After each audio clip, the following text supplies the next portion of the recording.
Hi everybody, my name is Adrian. Hi. The camera's a little bit low down.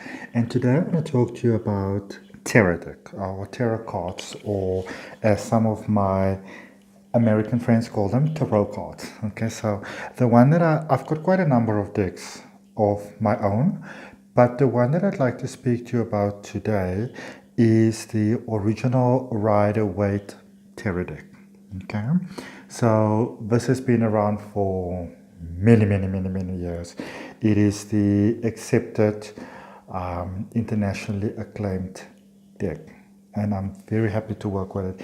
Now, I know that there are, as I said, many different kinds of tarot decks out there. Actually, I've got some of these myself, and they're beautiful. I've had them for many years. I've used them.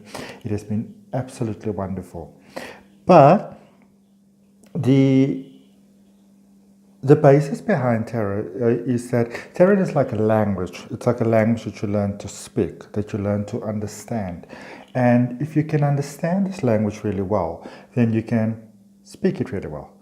Obviously, subsequently, if you don't, then you might like to, or may want to, or be tempted to take a few shortcuts, which I actually really don't recommend.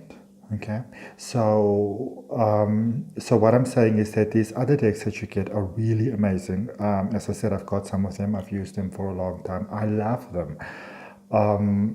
But if you want to think of tarot, this is the way that I think of tarot when I do a reading, especially for somebody and they've got some pressing questions.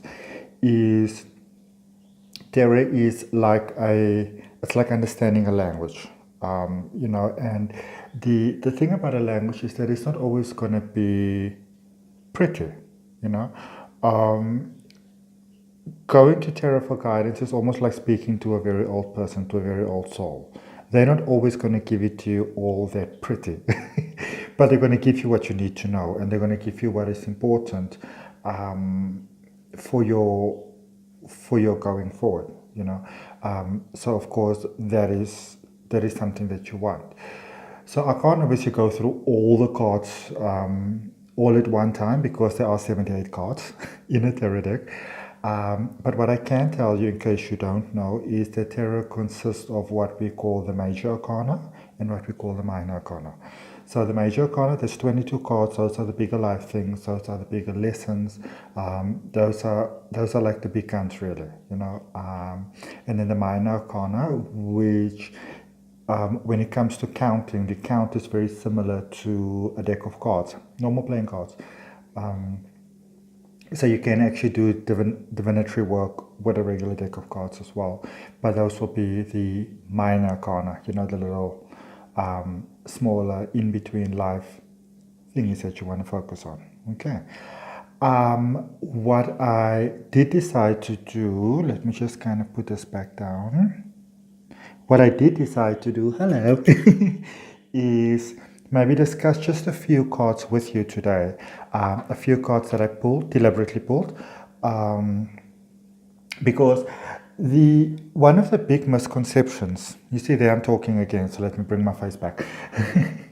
One of the big misconceptions about tarot is that sometimes, because the imagery seems to be scary, it makes people a little bit uncomfortable. So they steer clear from the Rider-Waite deck, which is the internationally accepted complete tarot deck.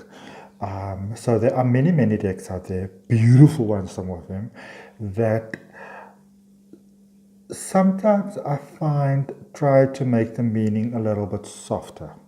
And whilst I don't necessarily feel that there's anything wrong with that, I do feel that sometimes the meaning is made too soft.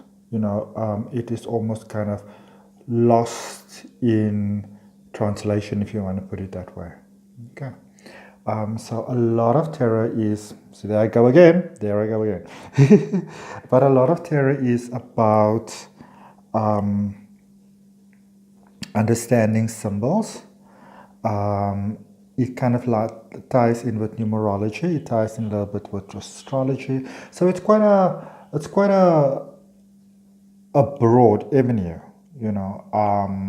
that is in there. And in order to get the full benefit, to fully reap advantage of the benefit of tarot. It is really great to learn to understand the language of the tarot, or if you're going to have a reading,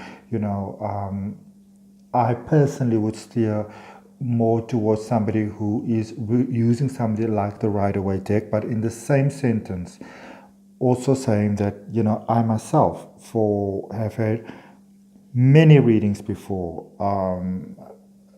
that I worked where I was using, not a Rider-Waite deck, because the other thing about tarot also is that you tap into the energy of tarot, you tap into the quantum energy, you tap into the greater consciousness.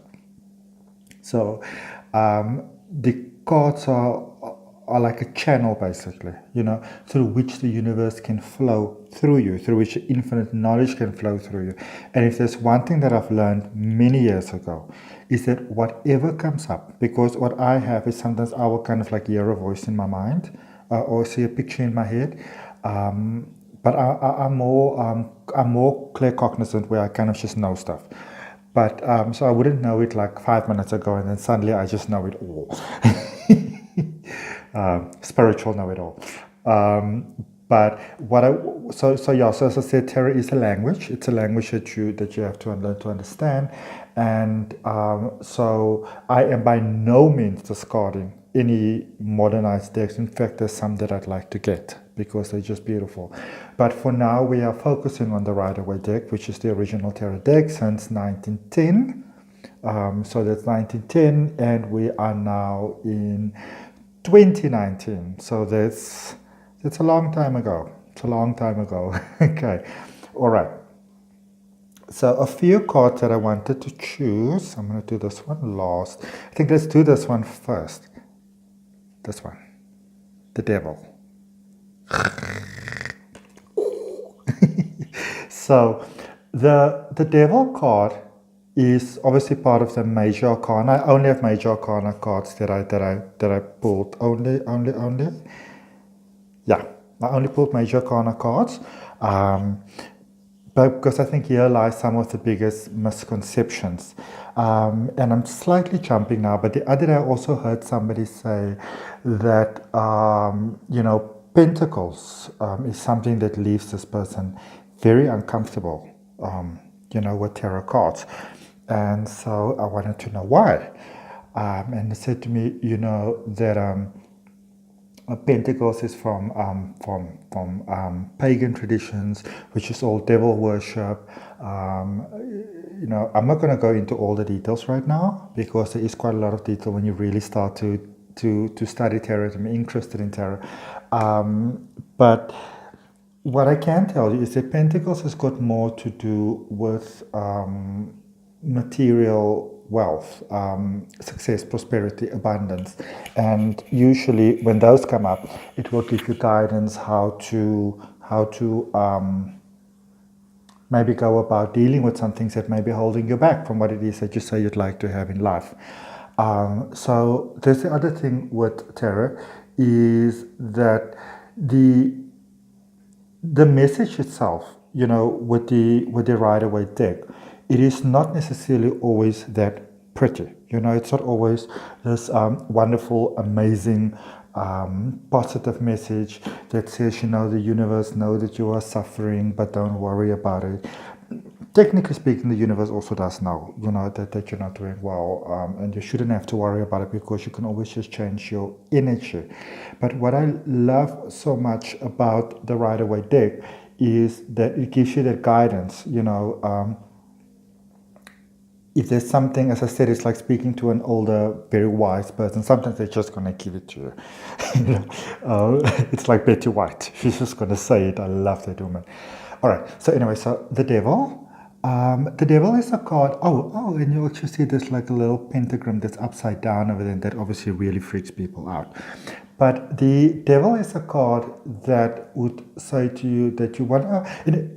Another thing. Sorry, is that it also depends on where the card is laying in the deck, in the spread, So is it part of the guidance? Is it saying there's the things you want to let go of? Is there something you need to focus on? So it also makes a fundamental difference where in the spread your card is. But the devil is not a card that you would think of as evil. This is a card that might, and these are, as I said, interpretations, because it depends on where it is. So let me kind of put it over there in the corner so you can see it. Let's put it on the box. There we go. Oh, looking so cool. But this is a card that will speak about things that you may need to let go of, things that no longer serve you in a positive way. Maybe bad friendships, bad deals that you may have made. Really just problems, limiting thoughts and belief. And these are often things that are being overlooked. So when you get the devil card, you would usually find, or typically find, that there would be a card before it that would speak about something, and then this would make it more clear. Or you will get the devil card, and then you will obviously draw more cards or see what's happening afterwards to say to you, what is this thing that you want to pay attention to? What is this limiting thought, this limiting belief that doesn't serve your best purpose? Okay, so what is the little devil within on your side that may be holding you back in life? Okay. So I hope we're okay with the devil card now. It's not this evil, horrible card that your life is going to come to an end or anything like that. And I think directly after that, let's have death. Boom, boom, boom, boom. Boom, boom, boom, boom. Death. Now I know that the devil, along with death, are cards that I've seen before in movies, and let's just say that the interpretation was not sexy. But death is about the cycle of completion. And I think the fear of the death card lies in the human perception of death. We think death is a negative thing. We think it's a horrible thing. We think it's a tragedy. But death is all about a circle. And if you want to think of death in a different way, that death is also something needs to end for a new start to begin. So you can almost think of like when you are born into Earth, and this is just an analogy that I'm using now. But you need to move from somewhere to get to here. So that could also be seen as your death, so to speak. Your soul needs to move from here, from this bodily incarnation, to a next part. To move on to the next phase in life. A little private joke. I hope you find it funny. My sense of humor can be a little dark sometimes. But it's because I don't take life that seriously. But anyway, so I've always said, a lot of people always say, that they want to reach the afterworld and eternity, and there's many beautiful ways that people are looking forward to when they pass. But nobody wants to die, and I'm like, but in order to get to that next phase, you need to kind of leave here. One door needs to close for another to open. And that isn't a lot what the death card is about as well. It's almost like a victory card. You can see this knight coming out, in this white horse. And it's like, you're like your knight on a white horse type of thing coming out. Still some skeletons in there. But the thing also, and this is something that I found in my own life a lot, is that when you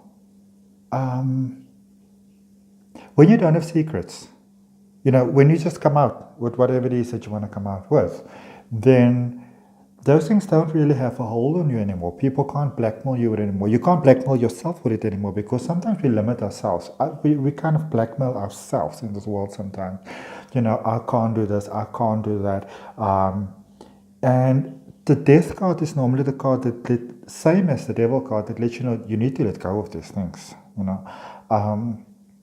It's associated with the number 13, and 13 is actually it's actually quite a positive number. I'm not going to go into all the details because it's going to be too much, but you may want to, if you are interested, read up on the number 13, the spiritual meaning.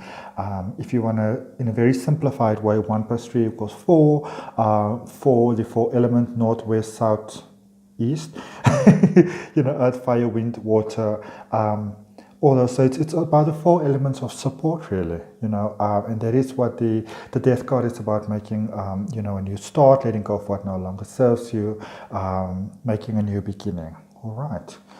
Also, sorry, with the devil card, sorry to come back to that one now again, but as you can see, it's the number 16. 1 plus 5 equals, sorry, 16. sorry. 15. My apologies. I was starting to speak. I was like, wait. 15. 1 plus 5 equals 6. And 6 is actually quite a wonderful number to get, because when you turn 6 around, it becomes more. So it is actually a number that lets you know you can do better, you can do more. So when you let go of the little devils within, when you realize the circle for being complete and you kind of move on, then new things can happen. The Lovers, incredible card. So the Lovers would usually be a card that people would say would be all about, new love, and a new partner, and which is definitely there and definitely possible. But it is also a card that can let you know that you need to live more in harmony with yourself, that you live in closer contact with yourself, that you need to give yourself a break sometimes. It could be about growing closer to your inner child. And once again, the number 6. And I just kind of randomly pulled out cards that I know people sometimes ask me questions about. And now I actually start to see a pattern, which is normally what tarot do, But once again, the number 6, 5 plus 1 equals 6. And 6 being the number you've turned it around to more prosperity and abundance. All right. Now, the tarot is like a journey. It begins with, I think I have the card here. There we go. It begins with the Fool. And the Fool is all just about going out there, going on your journey of life, and just having trust, having faith. If you want to think of it maybe like when you were born, moving into your journey of life. Beautiful things over there. You'll see there's a little, I'm going to try to move it closer.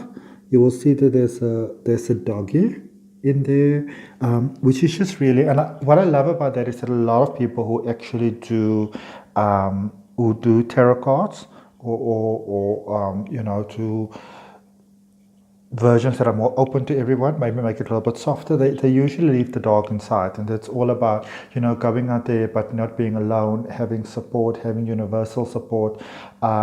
If you want to think of it this way, as your angels, your guardians, coming with you into this journey of life. And the Fool is a great card that often would be, it's the first in the tarot. It usually calls you to just new beginnings, or maybe just having a more flowing kind of spirit. As I'm saying, it could also signify something new, a new path. But as I'm saying, it depends on what comes before the card and what's after the card and where in the spread it lies. All right. So another thing is to not really look at cards as isolated cards. This one and that one, but that is it. Because a lot of times what comes before it and what comes after it makes a big change. All right. The Tower. Ooh. Now I know sometimes when people get the Tower, they go like, oh my goodness, calamity. Life is over. The Tower is a card that can indicate that things may not be going so well, or you may be in for a little bit of a turbulent period. It could also let you know that you are currently within the period. It could be that you are blind to certain things. It could be that you need to let go of certain things.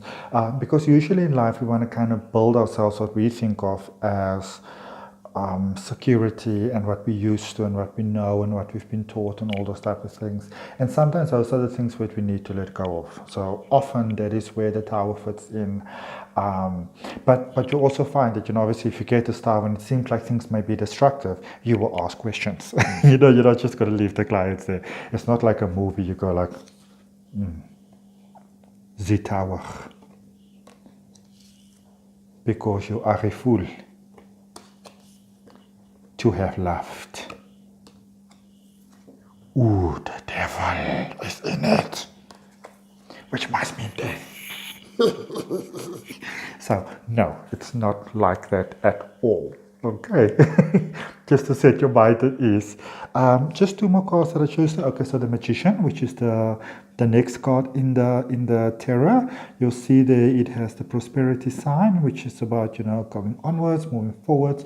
So you will first get the Fool, which is journey beginning. The Magician usually doesn't really have anything to do with magic so much. It is more about being able to call upon when you need assistance, when you need guidance, it being there for you by being able to create the life that you want with, with your thoughts, with your energy. You will see that the Pentacles is in there. There we go. All your needs for this world. Okay. You will see that the Cups is there. You will see that the Swords are there. And you will see that the Wand is there. So this is everything. Sorry, because if you get the Minor Arcana, those are the, so you will get the deck of Pentacles, Cups, Swords, and Wands. And then obviously those break down into details, and those are the ones that you can actually do with a deck of play cards as well.